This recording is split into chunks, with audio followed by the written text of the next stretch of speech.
Assim que criou os animais, Deus colocou todos eles juntos numa floresta. Para não interferir na administração da floresta, Deus diz que eles democraticamente votassem em quem deveria administrar a floresta. Antes, quem administrava a floresta eram os corvos. Porém, cansadas de tantos desmandos, as onças se rebelaram e durante 20 anos foram elas que tomaram conta da floresta e de todos os animais com garras de aço. Terminados esses 20 anos, as onças, exaustas de tantas críticas, entregaram a floresta para quem quisesse governar. Inicialmente seria uma raposa velha, mas por causa de um problema de saúde, a raposa velha morreu e o chacal assumiu o seu lugar. Depois disso, vieram outros animais, como a hiena, que dizia que iria caçar os animais varajás e etc, etc. A cada eleição, o rato concorria, mas não ganhava nada. Até que um dia ganhou pela insistência, prometendo transformar a floresta no melhor lugar do mundo. Durante 8 anos, o rato fez da floresta o que bem quis e só roubou a comida dos outros animais.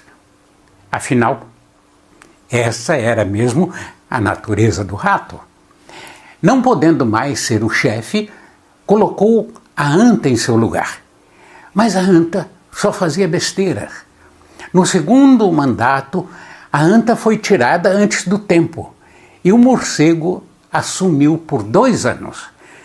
Acusado de todos os roubos, comprovado que havia roubado, o rato foi preso. Mas a vida do rato não era tão ruim assim.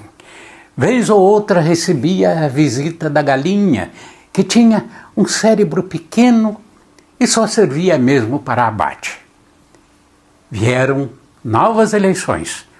Os animais, cansados de tantos anos de roubalheira, votaram no leão, que ganhou de lavada. Assumiu a floresta para descontentamento dos jumentos, burros, mulas, pacas e hienas, que ainda apoiavam cegamente o rato, mesmo sabendo que ele havia roubado e muito.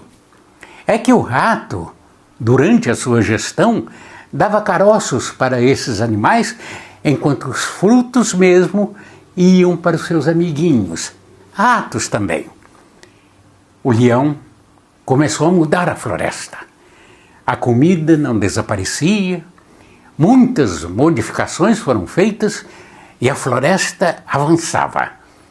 Mas isso causou descontentamento nos outros ratos, que então prepararam uma armadilha para o leão. Pediram a 9 abutres que dessem um jeito de inocentar o rato. E assim eles fizeram. O rato saiu da gaiola, se dizendo o animal mais santo da floresta. Os jumentos, os burros, as mulas, as pacas e os veados fizeram uma grande festa. Enquanto o leão governava, os abutres faziam de tudo para atrapalhá-lo. Interferiam em cada decisão, mas para isso usavam um veado que a toda hora entrava com algum pedido absurdo.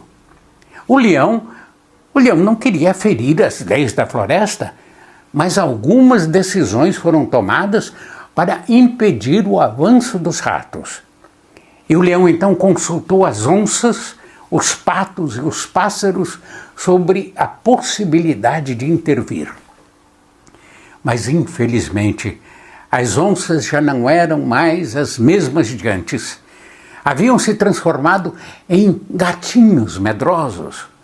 Os patos até que tentaram, mas sozinhos não poderiam fazer nada. Já os pássaros, que lástima! Não havia entre eles um líder que tivessem a coragem de uma águia e não passavam de pombos. Daqueles pombos que cagam em tudo, não cantam e só enchem o saco. O líder das aves era uma avestruz que enterrou a cabeça num buraco no chão. Deixaram o leão sozinho. Enquanto isso, os canários cantores e os pavões, acostumados à vida fácil e a receberem os alimentos de graça, faziam propaganda contra o leão, ajudados pelos papagaios. E novas eleições vieram. Os abutres deram um jeitinho de manipular o resultado e o rato foi eleito o rei da floresta novamente. E ai de quem falasse alguma coisa. Um dos abutres mandava prender na mesma hora. Instalou-se uma ditadura na floresta para a tristeza e indignação da maioria da fauna.